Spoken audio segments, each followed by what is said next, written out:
specială numărul 28 Galați, însoțiți de doamna învățătoare Jenica Tănase și doamna bibliotecară Violeta Tănasă, vă vor prezenta un moment poetic cu ocazia împlinirea 175 de ani de la nașterea marelui poet Mihai Eminescu. Mulțumesc! Reaprindeți candela în cășcioară, lângă busuiocul cel mereu degerat la mâini și la picioare. Se întoarce acasă Dumnezeu, Doamne cel din slăvile creștine, ce păcate oare-ai săvârșit, că te-au dus acolo și pe tine în Siberii fără de sfârșit. Toate le ierți, Doamne, de sus, cu blândețe măreață, chiar și pe cei care te-au dus în Siberii de gheață. Frigul ninge și pustiul plouă, degerată-mi este inima. Doamne, bine nu ne-a fost nici nouă, fără sfatul și lumina Ta. Doamne, intră și în a mea chilie, și amândoi răniți și înghețați, să ne încălzim cu bucurie, unul lângă altul ca doi frați. Toate le ierți, Doamne, de sus, cu blândețe măreață, chiar și pe cei care te-au dus în Siberii de gheață.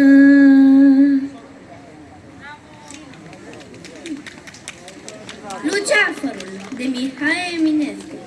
A fost odată ca în povești, a fost ca niciodată, din rude mari împărătești, o prea frumoasă fată. Și era una la părinți și mândră în toate cele, cum e fecioara între sfinți și luna între stele. Din umbra falnicilor bolți, ia pasul și-l îndreaptă lângă fereastră unde în colț luceafărul așteaptă. Privea în zare cum pe mări răsare și străluce, pe mișcătoarele cărări corăbii negre duce. Îl vede azi, îl vede mâini, astfel dorință-i gata. El iar, privind de săptămâni, îi cade dragă fata. Cum ea pe coate-și răzima, visând ale ei tâmple, de dorul lui și inima și sufletul-i se umple. Cobori în jos, luceafăr blând, alunecând pe o rază, pătrunde în casă și în gând și viața-mi luminează. Mulțumesc! Ce-ți doresc eu fie, dulce Românie, țara mea de glorii, țara mea de dor, brațele nervoase, arma cu tărie, la trecutul mare, mare viitor. Ia-vă-ți în cupe, spumege pocarul, dacă fiți mândri, astfele nu trăiesc.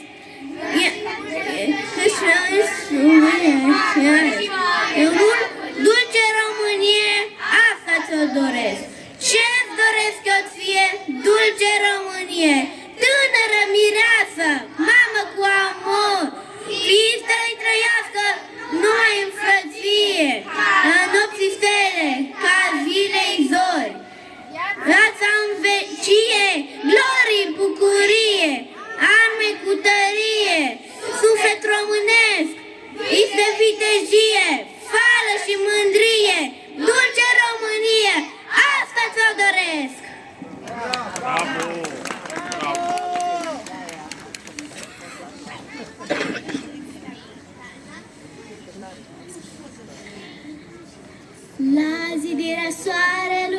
știe, cerul a muncit o veșnicie, noi muncind întocmai ne-am ales cu domnul Eminescu, domnul cel de pasăre măiastră, domnul cel de nemurirea noastră, Eminescu, Eminescu.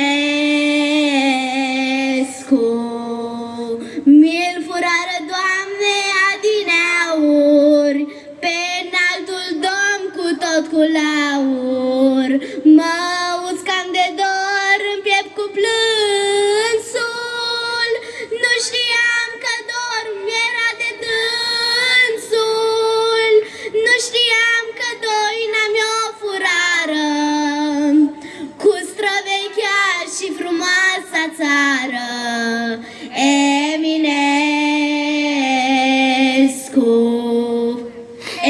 Eminescu.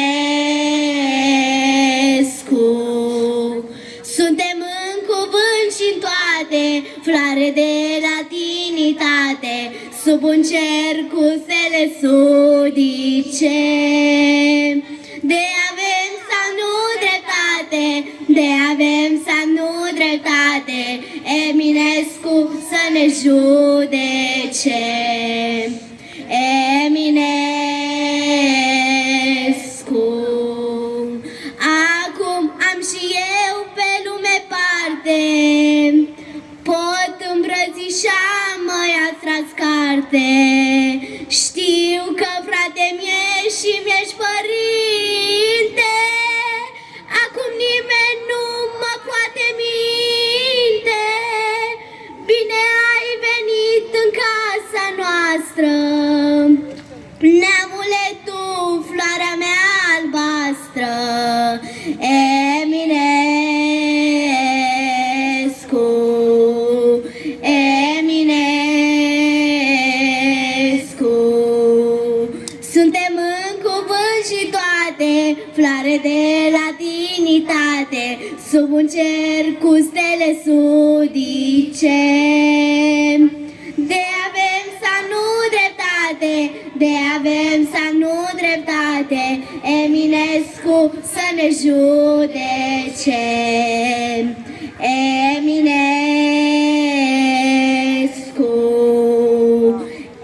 Eminescu.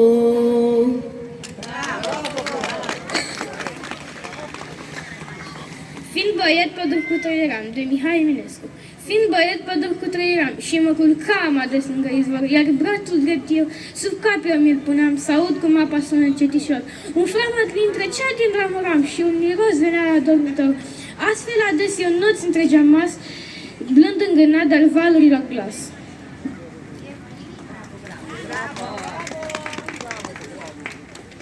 Ce te legem de Mihai Eminescu? Ce te legem, codrule, fără ploaie, fără vânt, cu crengile la pământ? De ce nu m-aș legăna dacă trece vremea mea? Ziua scade, noaptea crește și frunzișul mi rărește.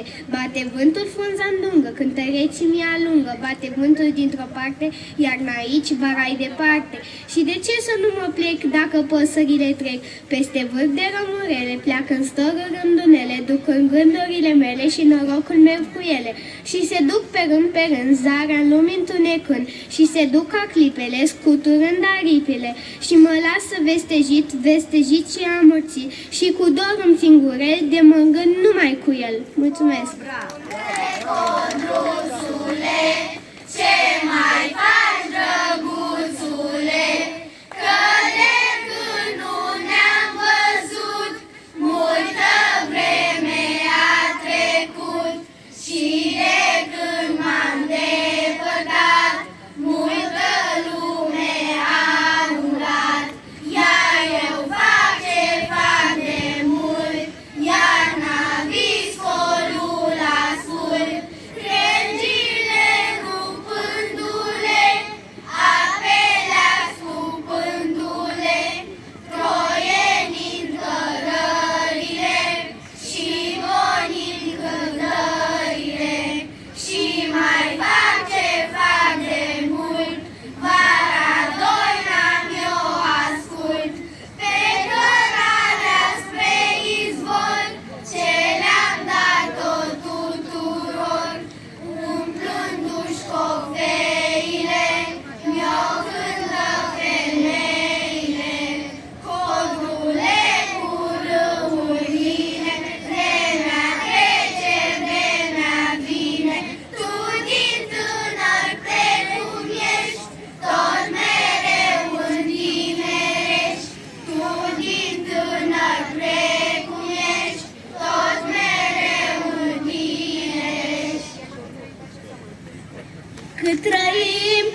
lucru sfânt, o câmpie, un sanatal, o cloponiță pe deal. Cât avem o țară sfântă și un ai care mai cântă, cât părinții bine sunt, mai avem un lucru sfânt.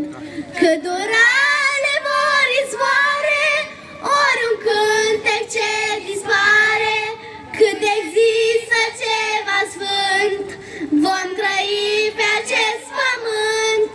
Cât durale vor izvoare, ori un cântec ce dispare, cât există ceva sfânt, vom trăi pe acest pământ. Când pădurile de dor, mai avem un viitor. Cât trecutul ține minte, mai există lucruri sfinte. Când luceafărul răsare și în cer e sărbătoare, cât e pace pe pământ, mai avem un lucru sfânt. Cât urane vor izvoare, ori un cântec ce dispare, cât există ceva sfânt, vom trăi pe acest pământ.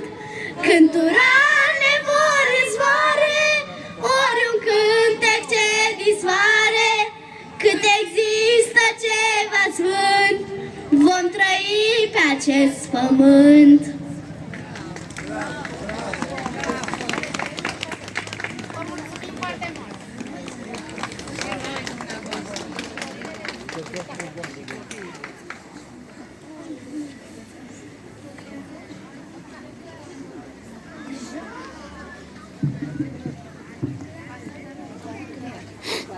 Mulțumim, dragilor! A fost alături de noi clasa a 3-a B de la școala numărul 28 din municipiul Galați. Vă mulțumim!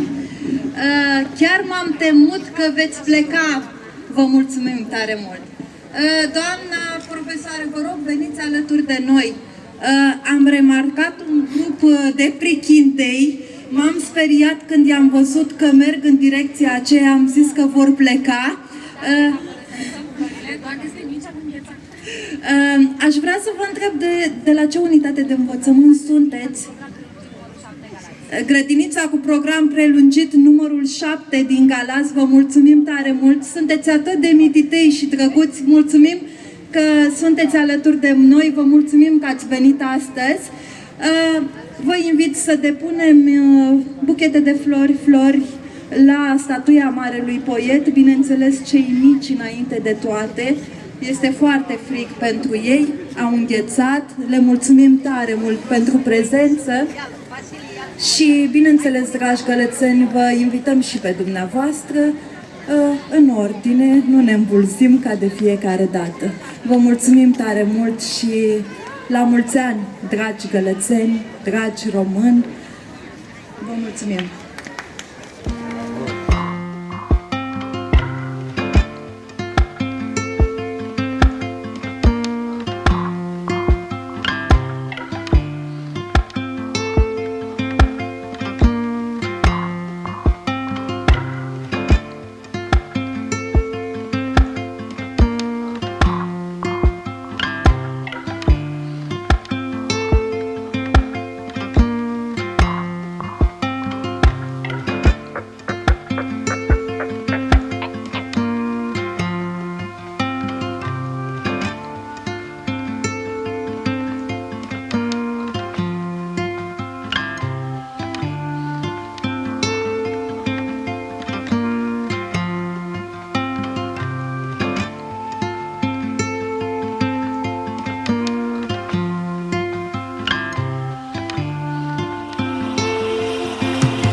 Eminescian.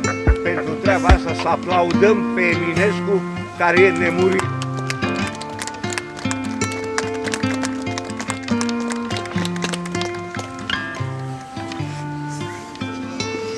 Mie îmi pare rău de ceea ce se întâmplă.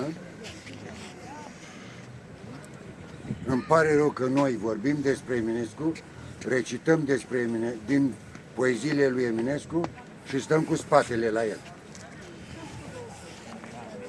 Noi ar trebui să fim în jurul statuiei.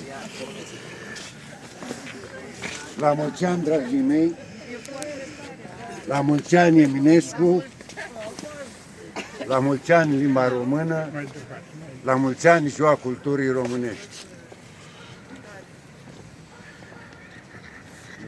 Cred că Eminescu n-a existat niciodată. Noi ne-am născut cu el în suflet, sau el s-a născut cu noi în sufletul lui. El nu a cântat decât bucuria noastră, durerile noastre, tristețile noastre, nu s-a cântat niciodată pe el.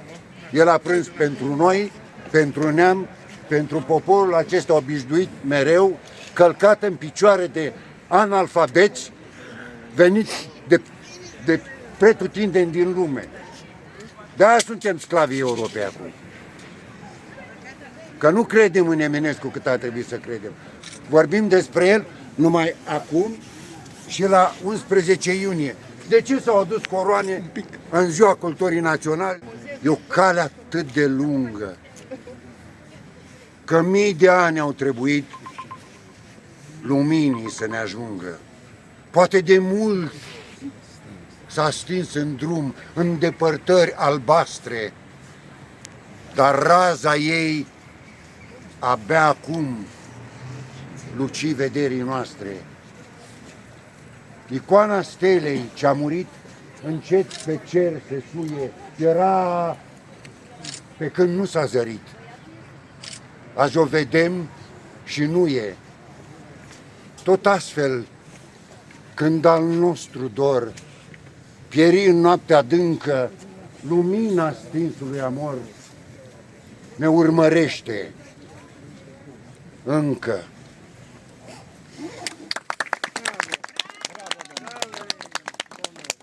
De la Nistru până la Tisa, tot românul plâns misa, că nu mai poate străbate de atâta străinătate. Din Hotin și până la mare vin muscalii de-a călare. De la mare la Hotin mereu calea ne-o țin. Din Boian la Vatra Dornii au umplut Omida cornii și străinul te tot paște de nu te mai poți cunoaște. Sus la munte, jos în vale, și-au făcut dușmanii cale. Din săt mari până în săcele, numai vaduri ca acele. Vai de biet român săracul, îndărât tot dă caracul. Nici îi merge, nici se îndeamnă, nici este toamna, toamnă, și nici vara, vara lui, și străin în țara lui. De la turnul în Dorohoi curg dușmani în puhoi și se așează pe la noi. Și cum vin pe drum de fier, toate cântecele pierd, zboară păsările toate de neagra străinătate. Numai umbra spinului la ușa creștinului își desface țara sânul, codru, frate cu românul, de secure ce tot pleacă și izvoarele-i seacă. Sărac în țară săracă, cine au îndrăgit străinii, mânca iar inima câinii, mânca iar focul pustia și neamul nemernicia. Ștefane, măria ta, tu la putna, nu mai sta, lasă arhimandritului toată grija schitului, lasă grija sfinților în seama părinților, clopotele să le tragă, ziua întreagă, noaptea întreagă, doar s-a îndurat Dumnezeu ca să-ți mântui neamul tău. tu te saltă din mormânt, să te aud din nou sunând și Moldova adunând. De-ai suna din corn odată, ai să aduni Moldova toată. De-ai suna de 2 ori, îți vin codri în ajutor. De-ai suna a 3-a oară, toți dușmani au să piară. Din hotară în hotară, îndrăgiar ciorile și spânzurătorile. Bravo, bravo, mulțumesc mult. La mulți ani, români dragi, să fiți sănătoși. Se păsărele, scrisă de Mihai Eminescu. Somnoroase păsărele, pe la cuiburi se adună, se ascund prin rămurele. Noapte bună, doar izvoarele suspină, pe când codrul negru tace. Dor și florile în grădină, dorm în pace. Trece lebăda pe ape, printre trestii să se culce. Fie sângerii aproape, somnul dulce. Peste nopții feierie, se ridică mândra lună. Totul-i vis și armorie, noapte bună. Și revedere. Revedere de Mihai Eminescu. Codrule, codruțule, ce mai faci, drăguțule? Că de când ne-am văzut, multă vreme a trecut. Și de când ne-am depărtat, multă lume am umblat. Ia ce fac, ce mult, iar la viscolul ascult. Crengile profundule, ambele sub pândurile, troind cărările și golind cântările. Și mai fac de mult, vara dirnă mi-o ascult, pe cărarea spre izvor, ce le-am dat-o tuturor. Umplându-și cu cofeile, mi-o cântă femeile. Codrule, cu râurile, vremea trece, vreme vine, tu din tânăr precum ești, tot mereu tinerești. Bravo! Și cântăm? Hai să și cântăm. Am învățat și eu pe ea. Da, corect, da. Somnoroase păsărele, pe la cuiburi se adună, se ascund prin rămurele. Noapte bună, noapte bună, doar izvoarele suspină, pe când codrul negru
flori la statuia lui, sigur că da.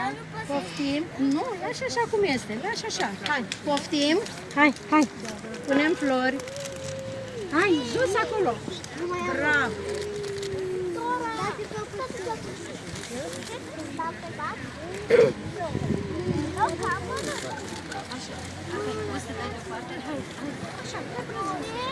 Așa, așa, deoparte, ne dăm deoparte, ușor, și tu pui. Doamna, dar o să mai... De ce e o gălgăliță pe ochii lui? Nu mi se pare mie. Uitați, e o gălgăliță pe ochii lui. Câte flori a primit? Mai o gălgăliță. Așa, uite câte sunt. Acolo le lăsăm, bravo.